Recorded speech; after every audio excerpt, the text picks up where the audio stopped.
तो बच्चों, आज हम लोग बात करने वाले हैं angle between the two lines in terms of their slopes.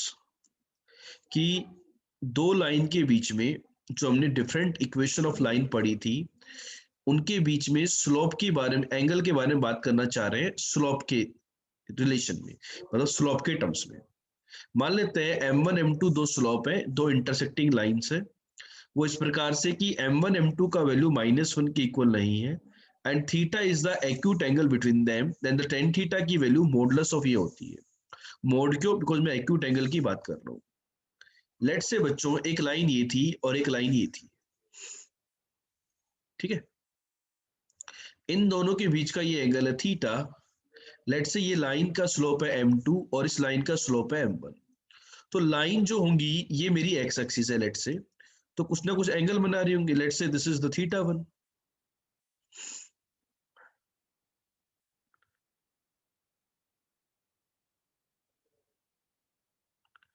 And this is the theta two, ठीक है। तो बेटा, ट्राइंगल की प्रॉपर्टी होती है कि theta one is equal to theta two plus theta, exterior angle equal to sum of this interior angles. So I can say theta is equal to theta one minus theta two. एक possibility हो जाती, theta one ये हो जाता, theta two ये हो जाता, तो theta two minus theta one आ जाता। तो tan theta is equal to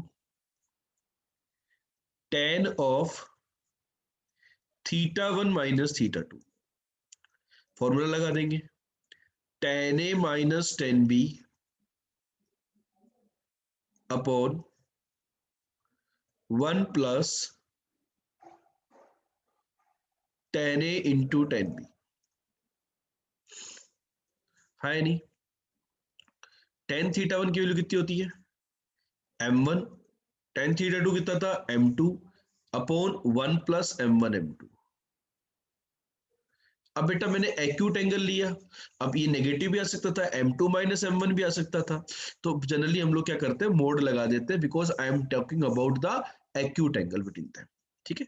because यदि लाइंस के बीच में, जैसे ये लाइन L2 थी, ये लाइन L1 थी, तो लाइन के बीच का एंगल यदि थीटा होता है तो उन्हीं के बीच का एंगल पाई माइनस थीटा भी होता है।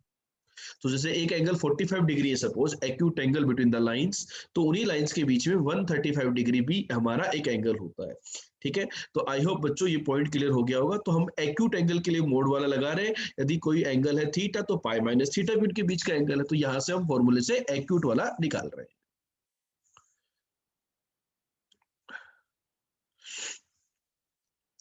बेटा यहाँ पे हमने राइट एंगल ट्राइंगल का कोई कंसेप्ट यूज में नहीं लिया है। मैंने तो पाई माइनस थीटा बोला, किसी भी लाइन पर कोई भी लाइन कट करेगी तो ये वाला थीटा तो ये पाई माइनस थीटा होगा या नहीं होगा?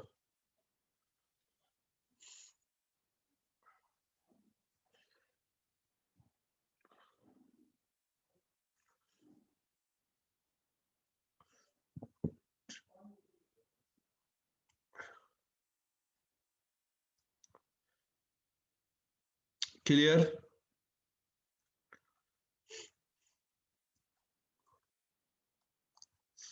कोई डाउट बच्चों?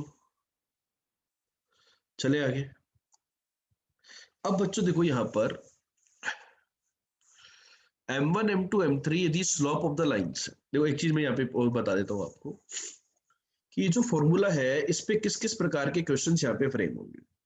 बेटा एक बहुत ही आसान क्वेश्चन तो ये दे सकता है कि M1 M2 का वैल्यू दे दे और आपसे थीटा की वैल्यू पूछ ले कि भाई टेन थीटा क्या होगा। M1 M2 पता है, देखो एक फॉर्मूला, एक क्वेश्चन तो वो बन गया।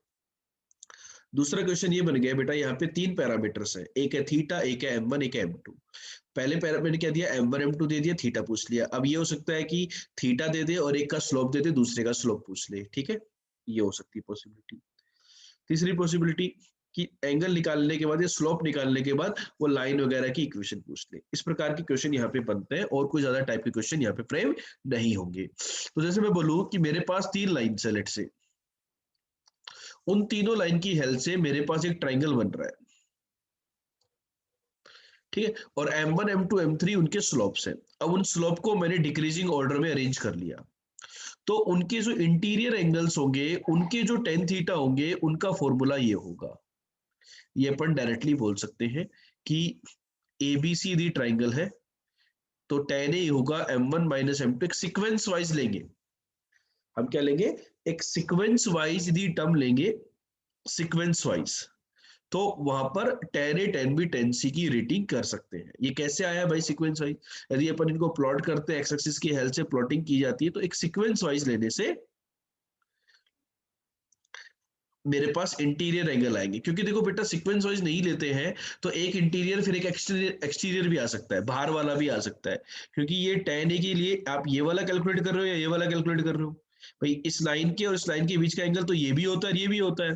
तो सीक्वेंस वाइज लेने का क्या फायदा होता है कि आपको इंटीरियर एंगल ही मिलते हैं, ठीक है, क्योंकि tan A की वैल्यू यदि यहाँ पर आप मोड यूज में नहीं ले रहे हो, यदि tan A की वैल्यू नेगेटिव आ गई तो वो ऑब्ट्यूस एंगल हो गया ना, और ट्राइंगल का इंटीरियर एंगल ऑब्ट्यूस भी हो सकता है, एक्यूट होना जरूरी तो नहीं है, तो इसका यहाँ पे सीक्वेंस वाइज लेते हैं तो ही अपना काम बनता है, ठीक। ये जो पॉइंट है सेकंड वाला, ये तो अपन ने वैसे थ्योरी के लिए लिख दिया है, लेकिन इसको अपन वैसे भी एप्लीकेशन कर सकते हैं कि भाई किसी पॉइंट से पास करने वाली लाइन की इक्वेशन, तो किसी पॉइंट से पास करने वाली लाइन की इक्वेशन क्या होती है, y minus Y one slope into X minus X one, ठीक है, स्लोप के बारे में बात करेंगे।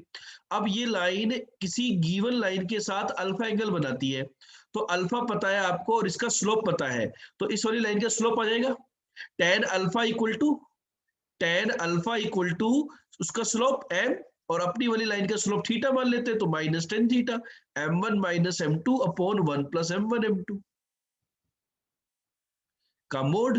तो यहां से आपके पास टेन थीटा आ जाएगा, तो उसकी कैलकुलेशन करते हैं तो थीटा प्लस अल्फा और थीटा माइनस अल्फा ये आता है। तो ये रिजल्ट आपको याद करने की जरूरत नहीं है, तो ये मैंने क्यों लिखवाए हैं, कहीं ऑप्शन में आ जाए कि इस प्रकार का रिजल्ट आएगा, तो उसके लिए मैंने बताए हैं। इसमें अभी अपन क्वेश्चन करेंगे तो वहां से क्लियर हो जाएगा कि अपन इसकी हेल्प से स्लोप निकाल सकते हैं, यदि आपको अल्फा पता हो तो और एम पता हो तो टेन थीटा की वैल्यू इजीली कैलकुलेट होकर के आ जाएगी। तो बच्चों यहां तक की जो थियरी पार्ट है, ये सभी बच्चों को क्लियर हुई कि नहीं हुई, जल्दी से बताइए।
चले आगे।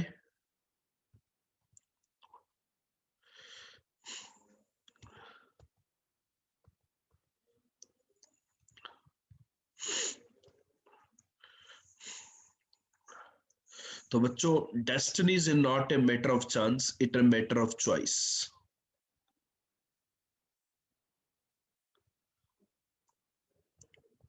बेटा देखो यहाँ पर एक बच्चे को डाउट आया है कि सर ये जो आप बता रहे थे कि थीटा माइनस अल्फा ये कैसे आया। बेटा जब आप इसको सोल्व करेंगे ना, इस वाले रिलेशन को, तो वहां से टेन थीटा की वैल्यू ये आती है दोनों, वहां से अपन बता रहे कि स्लोप ही आएगा एम की वैल्यू। हाँ भाई गोलू, मेरे गोलू, चमक रहा है नहीं चमक रहा तुम्हें? गोलू का प्लूरल क्या होगा, मतलब गोलू, एक बच्चे को बोले तो गोलू, सबको एक साथ गोली गोली।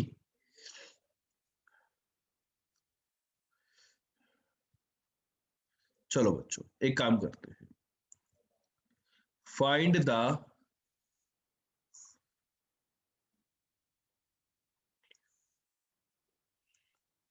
फाइंड द गोल्यूज गोलियो, find the value find the angle, sorry value नहीं, find the angle between the lines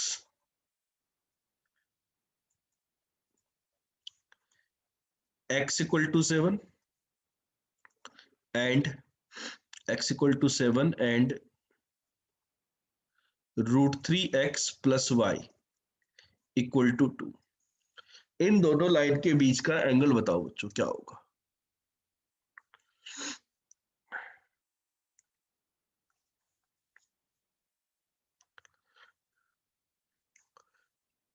आप में से जयपुर से कितने बच्चे हैं?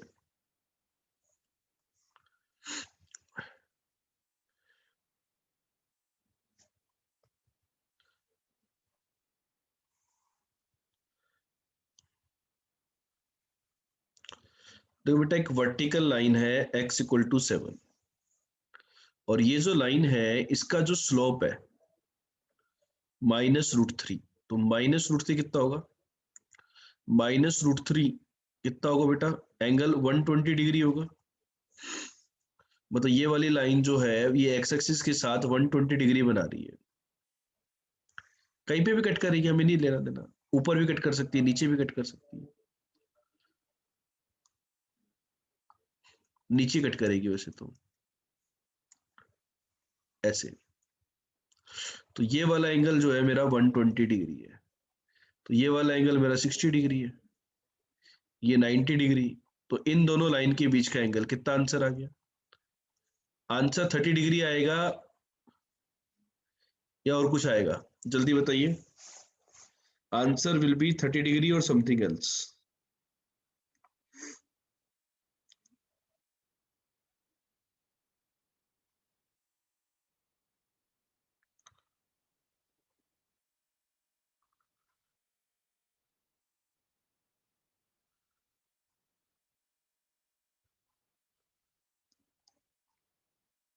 बोलो बच्चों, what will be your answer?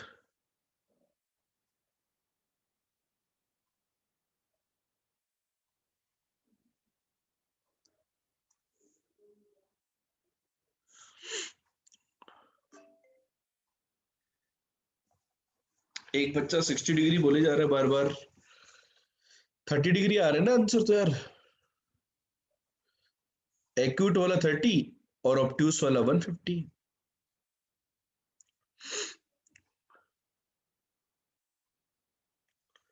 ठीक है ना, क्लियर है? चलो आगे बढ़ते हैं। नेक्स्ट क्वेश्चन कीजिए बेटा। यदि दो लाइन के बीच का एंगल ये है और उनमें से एक का स्लोप ये है, तो दूसरी वाली लाइन का स्लोप निकालना है। Find the slope of the other line. जल्दी से कैलकुलेट करके बताएंगे सभी प्यारे बच्चे।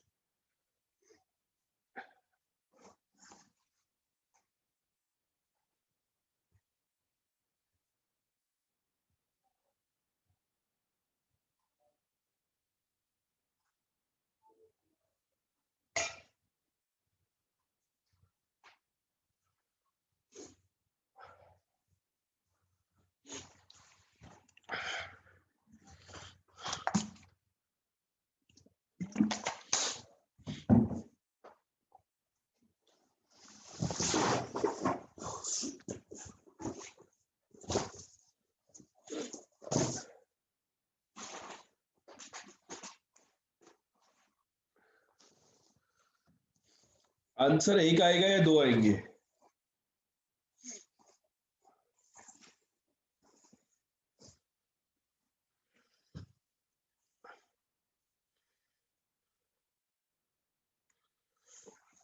एक ही आएगा।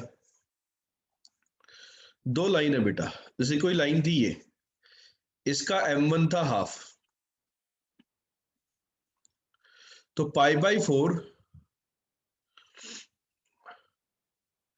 इसके साथ π/4 एंगल बनाने वाली लाइन इधर भी हो सकती है और वो लाइन इधर भी हो सकती है।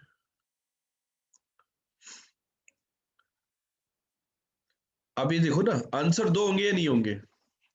भाई जो मेरी लाइन है उसके साथ एक्यूट एंगल, उसके साथ एक्यूट एंगल मतलब ये π/4 की, उनके साथ लाइन के दूसरे के साथ एक्यूट एंगल, मतलब ये वाला एंगल है तो ये वाला एंगल के बारे में बात नहीं कर रहा। तो टेन थीटा मतलब 10 π/4 इज इक्वल टू, तो जो लाइन है उसका स्लोप m मान लू मैं, m -1/2 upon 1 plus m into 1/2। सभी बच्चों को ये वाली कैलकुलेशन क्लियर हुई कि नहीं? So this is 1 equal to mod of 2m minus 1 upon 2 plus m।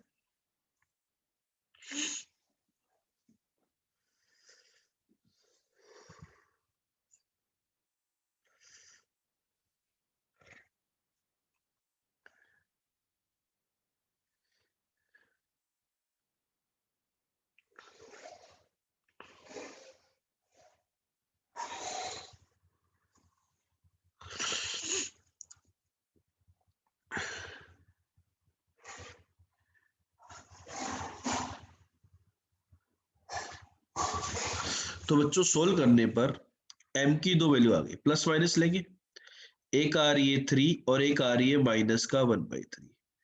Check करो बच्चों, यही आया कुछ और आया। तो जो दूसरी लाइन है उसका एक का स्लोप या तो 3 होगा या माइनस का 1/3 होगा। ये चमका कि नहीं चमका concept?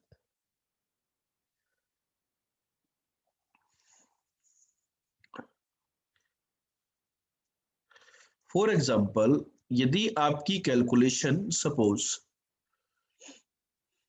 m-3 upon 2 plus m इस टाइप की होती, ध्यान से समझना बेटा, कि लेट से, मैं पूरा क्वेश्चन नहीं दे रहा आपको, किसी क्वेश्चन के अंदर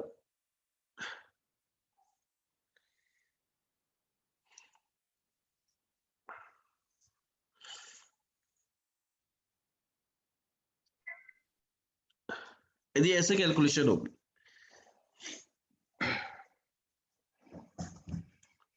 भावनाओं को समझना, बड़े प्यार से समझना, ठीक है मेरे गोलू? गोलू दोस्तों, बिल्कुल अच्छे से समझना।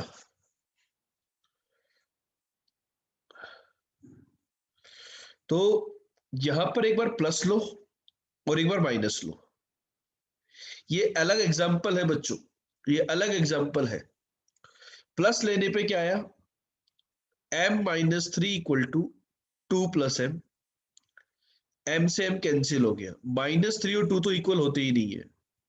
नेगेटिव लेने पे -2 minus m equal to m-3, so 2m equal to 1, तो m इक्वल टू 1/2। तो क्या आपका एक ही आंसर होगा या कुछ और भी आंसर होगा? जल्दी से बताइए सोल्व करके।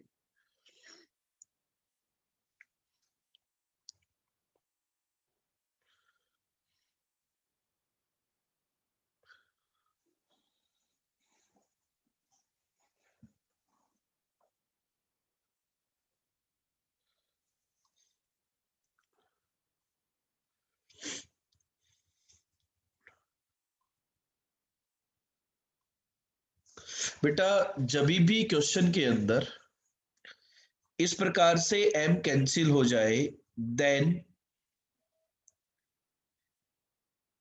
m, one value of m, then m can be infinity. m can be infinity का मतलब क्या हुआ, कि आपकी जो लाइन है वो वर्टिकल लाइन का केस हो सकता है, मतलब यहां पर एक वर्टिकल लाइन की पॉसिबिलिटी बन सकती है। ये जो कैलकुलेशन है ना इस क्वेश्चन के अंदर, इस बात का कॉन्सेप्ट का ध्यान रखना है कि जब भी इस प्रकार की कहानी बने तो वहां पर एक वर्टिकल लाइन का कॉन्सेप्ट बहुत ब्यूटीफुल बन सकता है। तो वहां पर ये कॉन्सेप्ट वर्टिकल लाइन का बनेगा या नहीं बनेगा, इस बात को हम क्रॉस वेरीफाई कैसे करेंगे, इस बात को हम क्रॉस वेरीफाई कैसे करेंगे? तो उसको क्रॉस वेरीफाई करने का क्या तरीका है बेटा, ये जो राइट हैंड साइड में जो एक्सप्रेशन है इसकी इंफिनिटी या माइनस इंफिनिटी पे लिमिट निकालते हैं। अब बहुत सारे बच्चे सोचेंगे सर अभी तो लिमिट निकालना आता ही नहीं है। तो बेटा कुछ नहीं करना आपको, आप समझो कि जब आप इंफिनिटी रख रहे हो तो न्यूमरेटर इंफिनिटी है, डिनोमिनेटर भी इंफिनिटी है। इन्फिनिटी अपॉन इन्फिनिटी की वैल्यू हम डायरेक्टली नहीं बता सकते, इसी कारण वहां लिखते हैं limit m tending to infinity.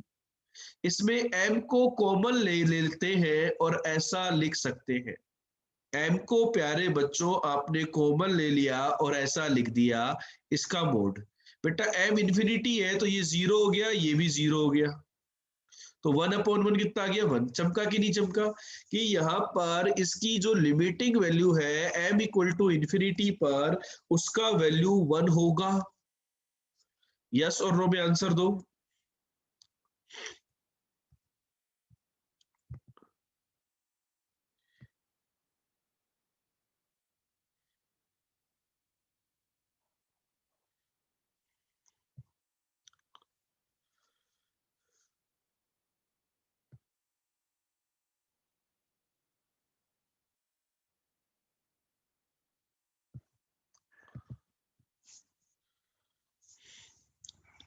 Clear? तो बहुत अच्छी बात हो गई। कैसे अच्छी बात हुई? अच्छी बात ऐसे हुई बेटा, क्या कि मेरा आंसर तो 1 आ गया। तो यहां पर क्या हुआ कि एक स्लोप 1/2 हुआ और एक स्लोप इन्फिनिटी हुआ।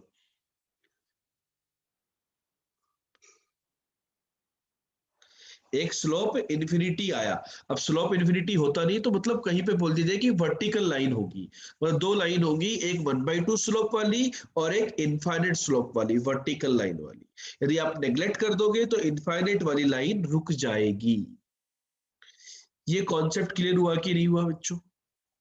तो कई बार कैलकुलेशन के अंदर इस प्रकार का केस आता है तो बच्चे बोलते हैं एक ही आंसर होगा, नहीं दो आंसर होंगे। ठीक है, चलो प्यारे बच्चों, एक वर्टेक्स है इक्विलेटरल ट्राइंगल का 2,3 और इक्वेशन ऑफ अपोजिट साइड ये है, तो find the equation of other sides of the triangle. जल्दी से बताइए, सभी बच्चे बताएं, फटाफट से बताएं।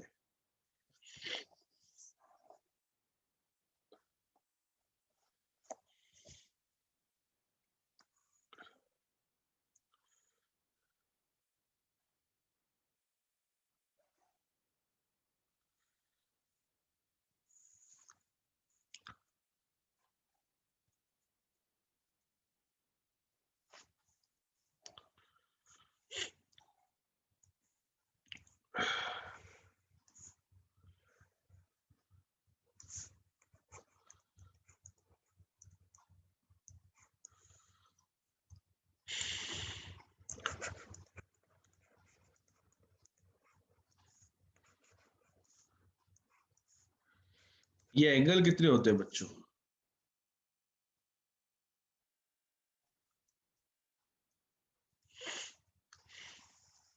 बेटा देखो, लाइन के साथ जब भी केस बनेगा तो 2m की वैल्यू आएंगी ही आएंगी। जैसे एक लाइन के साथ बोला जाए कि ये एंगल बना रहा है तो दो एंगल, दो लाइन आएंगी ना, एक इधर और एक इधर, किसी लाइन के साथ कभी भी केस बनाएगा तो। यदि वो डायरेक्शन फिक्स कर देगा तो बात अलग होती है।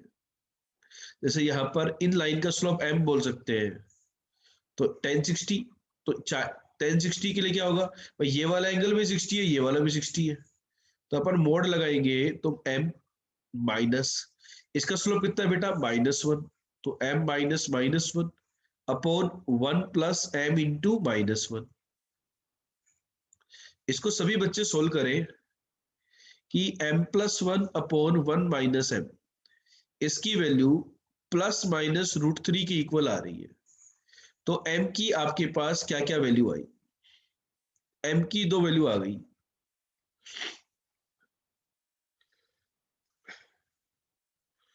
एक बार पॉजिटिव ले लो, एक बार नेगेटिव ले लो। देखो पॉजिटिव लेने पर तो आया √3 माइनस √3m,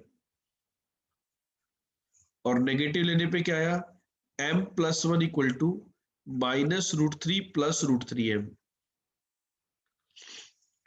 तो यहां से देखो m की वैल्यू आ गई आपके पास √3 -1 अपॉन 1 प्लस √3, और यहां से m की वैल्यू क्या आई 1 प्लस √3 अपॉन √3 -1, मतलब एक दूसरे की रेसिप्रोकल आ रही है।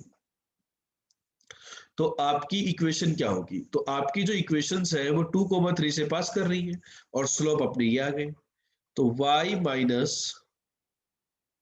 3 इक्वल टू, पहला स्लोप ये हो गया, एक वाली लाइन ए बी हो जाएगी और एक वाली लाइन अपनी ए सी हो जाएगी, इंटू एक्स माइनस टू। आप चाहे तो इनको रेशलाइज कर भी कर सकते थे भाई, रेशलाइज कर देंगे इसको तो ये बन जाएगा 2 प्लस सॉरी √3 + 1 से मल्टीप्लाई डिवाइड करेंगे तो 4 + 2 √3/2, तो 2 + √3, और ये वाला है 2 - √3। ठीक है, तो दूसरी लाइन अपन चलो रिड्यूस फॉर्मेट में कर देते हैं, ये वाली तो ये आ गई, और इस वाली स्लोप क्या आ जाएगी 2 + √3 इंटू एक्स माइनस टू। तो एक लाइन ये है और एक लाइन ये है आपकी, ये दोनों बच्चों आपके आंसर होंगे। किसी भी बच्चे को इसके अंदर कोई डाउट कोई कंफ्यूजन तो शेयर करो।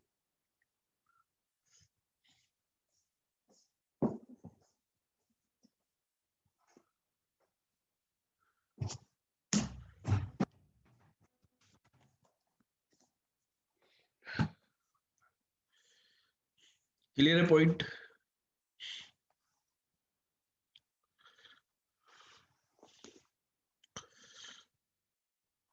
चलो,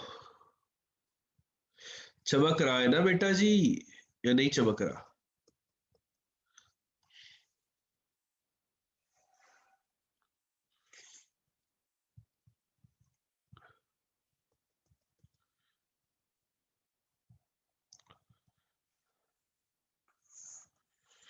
अब देखो बेटा, मैं जो डिस्कशन कर रहा था कि दो लाइन के बीच का एंगल, एक्यूट एंगल यदि थीटा है, तो उसका फॉर्मूला आया था m1 - m2 upon 1 + m1 m2। कोई भी दो लाइन थी, उनके बीच का एंगल था थीटा, ये था m1 और ये था m2। तो यहाँ पर बच्चों कुछ स्पेशल केसेस होते हैं, यदि m1 और m2 की वैल्यू यदि इक्वल हो गई तो हम क्या कहेंगे बच्चों? tan थीटा 0 हो गया। tan थीटा 0 हो गया मतलब उन दोनों की वैल्यू का भी थीटा 0 हो गया, मतलब लाइंस आर पैरेलल। लाइंस कैसी होंगी? पैरेलल होंगी। यदि मैं m1 m2 इक्वल टू -1 ले लूं, डिनोमिनेटर को 0 कर दूं, तो ये इन्फिनिटी हो जाएगी। इन्फिनिटी में क्या हो गया बेटा? इन्फिनिटी के केस में क्या हो गया? Line lines are mutually perpendicular. Lines are mutually perpendicular.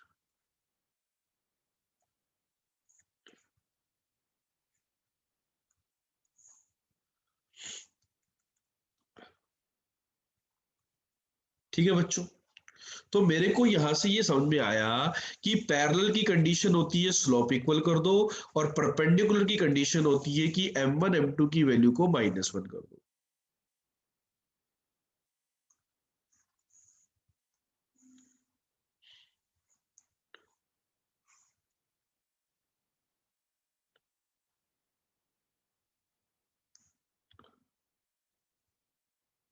चमकी बात?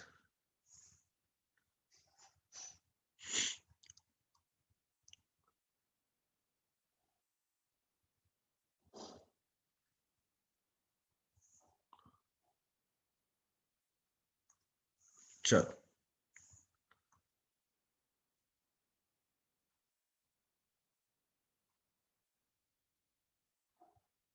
गुड।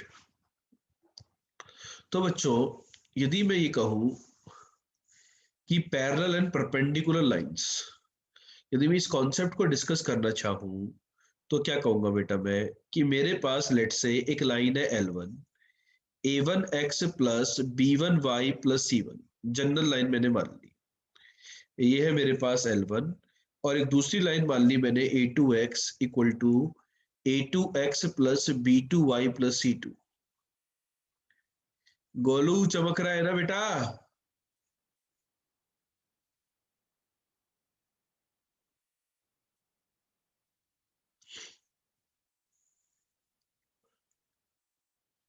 ठीक है, तो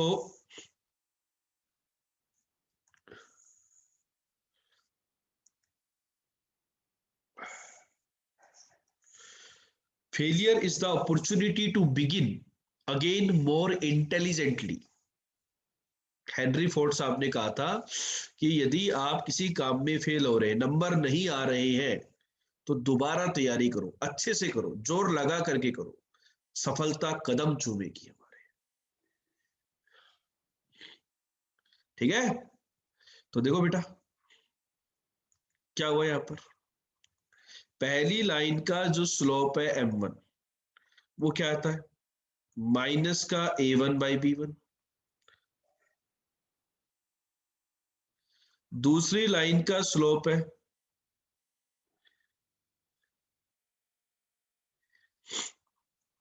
माइनस a2/b2।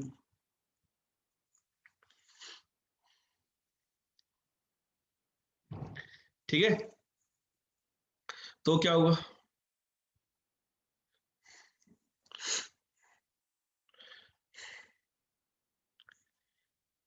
यदि मैं कंडीशन ऑफ परपेंडिकुलर डालू, कंडीशन ऑफ परपेंडिकुलर की डिस्कस करूं, और एक मैं कंडीशन ऑफ पैरेलल की डिस्कस करूं, कंडीशन ऑफ पैरेलल। तो परपेंडिकुलर की कंडीशन तो होती है m1 m2 इक्वल टू -1, वो तो हमने स्लोप के फॉर्मेट में याद कर ली। अब मैं लाइंस के फॉर्मेट में यदि कंडीशन डिराइव करना चाहूं बच्चों, तो वो क्या बन रही है, a1/b1 into a2/b2 is equal to -1। तो यहां पर देखिए आप a1 a2 plus b1 b2, इस एक्सप्रेशन की वैल्यू 0 के इक्वल आई कि नहीं? यस और नो मैं आंसर दें। यदि मैं पैरेलल की बात करूं, तो मेरे पास जो स्लोप है -a1/b1 is equal to -a2/b2। तो यहां से मेरे पास पैरेलल की कंडीशन होती है कि a1/a2 इनके जो कोफिशिएंट्स है ये प्रोपोर्शनेट होने चाहिए, c1/c2 की इक्वल नहीं होगा ना, a1/a2 equal to b1/b2, that's it. ये मेरी होगी पैरेलल की कंडीशन, और ये मेरी हो गई परपेंडिकुलर की कंडीशन। सभी बच्चों को ये बात चमकी कि नहीं चमकी? कोई डाउट तो नहीं है? गोलू चमका?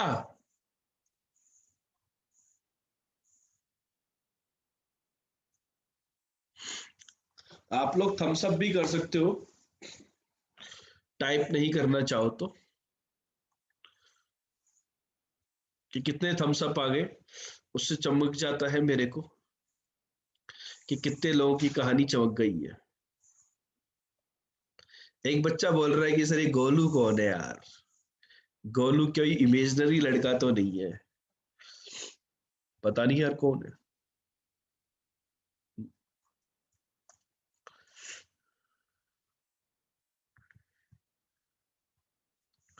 अब देखो बेटा, इक्वेशन ऑफ लाइन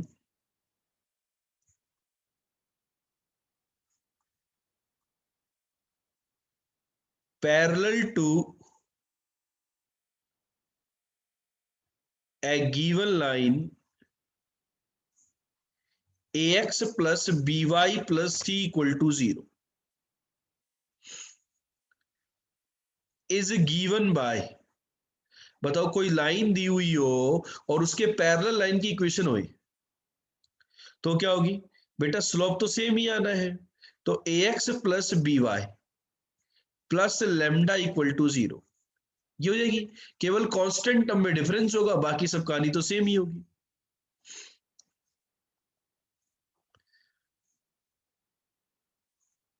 ठीक है, अब यदि कोई पूछे कि किसी गिवन इक्वेशन के परपेंडिकुलर इक्वेशन की लाइन बताओ, equation of line perpendicular to a given line, perpendicular to a given line ax plus by plus c equal to 0। Perpendicular क्या होगी बच्चों, भाई इसका जो स्लोप है और उसके स्लोप में क्या अंतर होगा, दोनों का प्रोडक्ट -1 होगा। तो बेटा देखो परपेंडिकुलर का शॉर्टकट बता रहा हूं, कैसे याद रखोगे ना, ए और बी के कोफिशिएंट को इंटरचेंज कर दो, कांस्टेंट तो अलग आएगा ही आएगा। कैसे याद करना है बेटा, ए एक्स और वाई के कोफिशिएंट को इंटरचेंज कर दो, और एक जगह माइनस और लगा दो, चाहे तो बी के आगे लगा दो चाहे ए के आगे, तो जनरली अपन ए इसके आगे लगा, एक्स और वाई के कोफिशिएंट को इंटरचेंज कर दो और एक जगह नेगेटिव लगा दो। ये आपके पास डायरेक्ट परपेंडिकुलर की इक्वेशन आ गई। एक लेमडा आपको निकालना रहेगा, स्लोप निकालने की आपको जरूरत नहीं है। ऐसा नहीं करना है आपको कि पहले इसका m1 निकाला फिर उसका m2 निकाला, नहीं। एक्स और वाई के कोफिशिएंट को इंटरचेंज करो और एक जगह किसी भी जगह उसके जो भी कोफिशिएंट है उसको नेगेटिव बना दो, और लेमडा को निकालने के लिए कुछ ना कुछ और इंफॉर्मेशन आपको दी हुई रहेगी क्वेश्चन के अंदर। ये बात बच्चों क्लियर हुई कि नहीं? जल्दी से सभी प्यारे बच्चे मुझे कमेंट करके बताएं कि यहां तक की कहानी सभी लोगों को क्लियर है या नहीं है।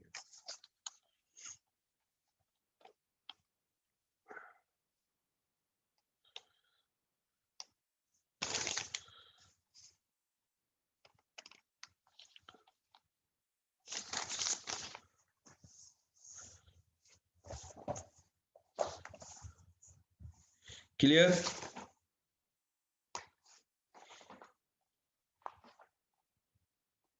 चले आगे।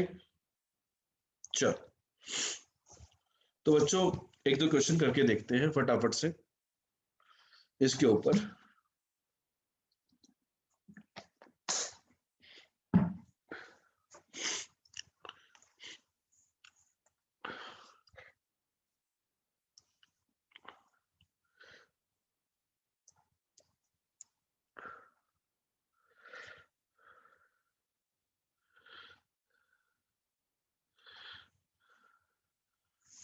ये फर्स्ट क्वेश्चन है बच्चों, आंसर बताइए क्या है।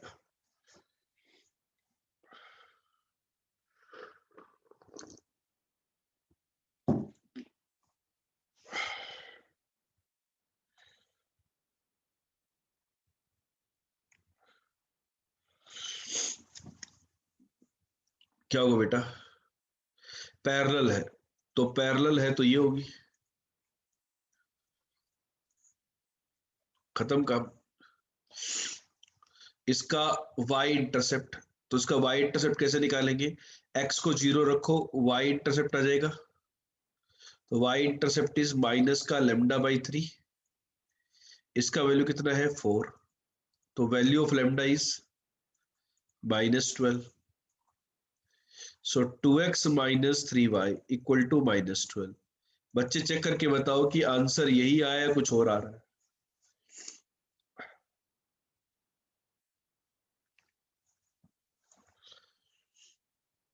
आ गया? तो सेकंड क्वेश्चन करके बताओ जल्दी से।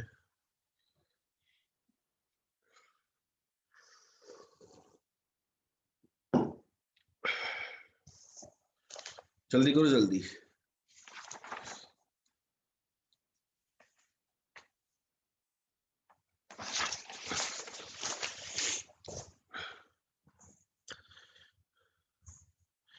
Find the equation of line that passes through the point and perpendicular to.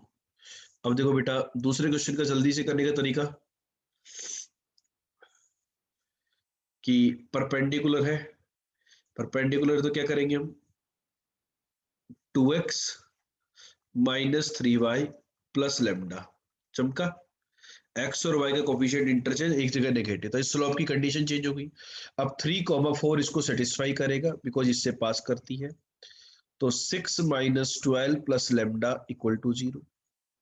So from here you will get lambda equal to 6. So your answer is 2x minus 3y plus 6 equal to 0. ये आपका answer है।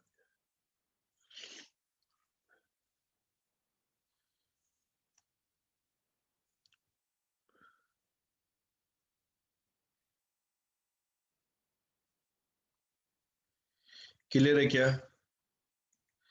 कोई doubt, कोई confusion? चले आगे।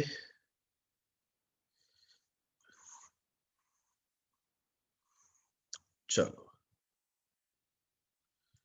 एक question और करते हैं यहां पर, तीसरा वाला। Find the equation of perpendicular bisector of the segment joining P3,4 and Q -3,6। क्या आंसर आएगा?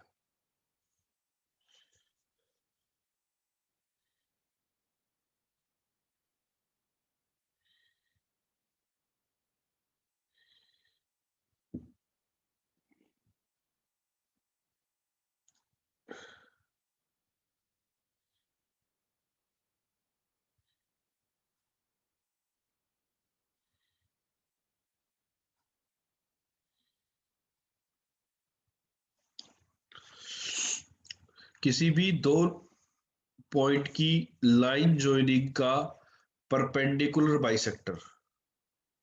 तो परपेंडिकुलर बाइसेक्टर क्या होता है? परपेंडिकुलर भी होगा और बाइसेक्ट भी करेगा।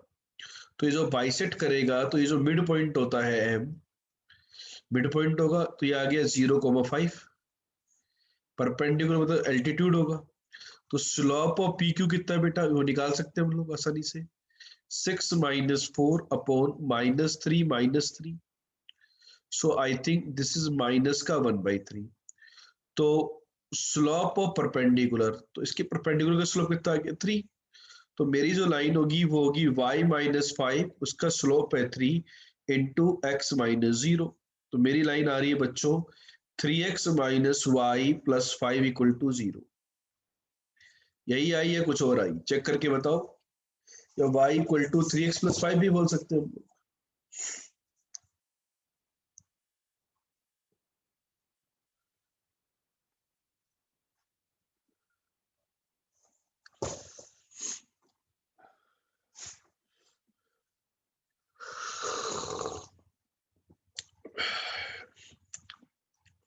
जैसे बच्चों एक क्वेश्चन आता है यहाँ पर कि फॉर एग्जांपल, वैसे तो हम लोग फुट ऑफ परपेंडिकुलर वगैरह की थ्योरी अलग से पढ़ते हैं, लेकिन यदि मैं बोल देता फाइंड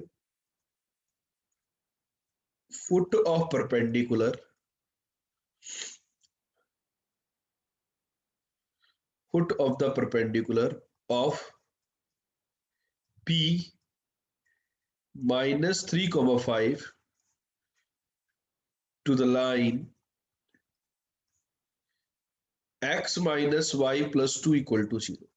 इस पॉइंट से इस लाइन के ऊपर एक एल्टीट्यूड डाला गया।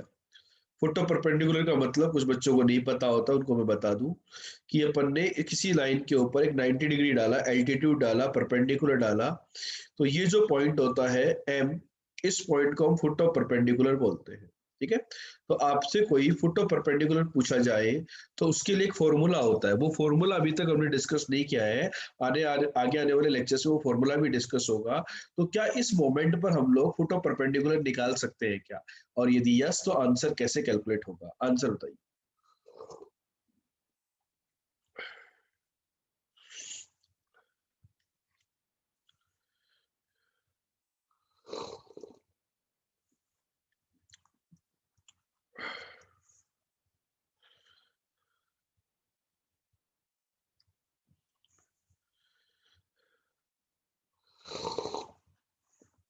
तो बेटा लाइन का स्लोप निकाल लेंगे। तो देखो ये जो पीएम लाइन है, पीएम लाइन की इक्वेशन निकाल लो आप। तो वो क्या होगी? y - 5 = इसका स्लोप 1, तो उसका स्लोप -1 इंटू x+3। ठीक है। तो ये लाइन क्या आ गई? x+y -2 = 0। इन दोनों को सोल्व कर लो। तो 0,2 आ रहा है क्या? 0,2। ठीक है। अब ये फुट ऑफ परपेंडिकुलर आ गया। कई बार क्वेश्चन आता है इमेज का। तो इमेज का क्वेश्चन आएगा कि एम की इमेज निकालो, तो पी डैश। तो इमेज क्या होती है? परपेंडिकुलर के अलोंग ही होती है, जिसके लिए एम मिड पॉइंट होता है। तो जो इमेज का क्वेश्चन पूछा जाए कि इस पॉइंट की इमेज निकालो लाइन के अंदर, तो वो आती है पी डैश। तो इमेज कैसे आएगी बेटा? ये वाला जो पॉइंट आया 0,2 उनका मिड पॉइंट था, तो ये -3 था, तो पी डैश का एक्सपोनेंट 3 हो गया। ये 2 आया तो वो कितना हो जाएगा? -1। तो 5 - 1/2, तो पी डैश ही हो गया। इस प्रकार से इमेज का क्वेश्चन भी बन सकता है, फुट ऑफ परपेंडिकुलर का भी बन सकता है। तो यहाँ पर हमें फॉर्मूलों की जरूरत नहीं होती यदि डेटा इस प्रकार से गिवन होता है।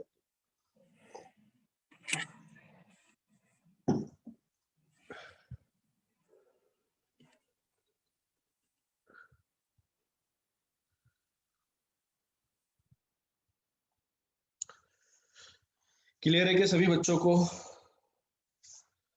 कोई डाउट तो नहीं है?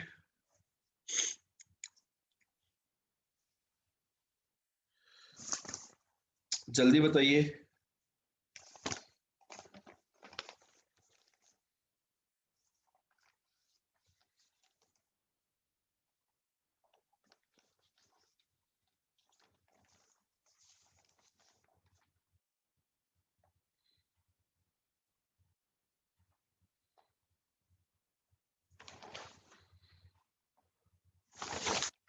चले आगे।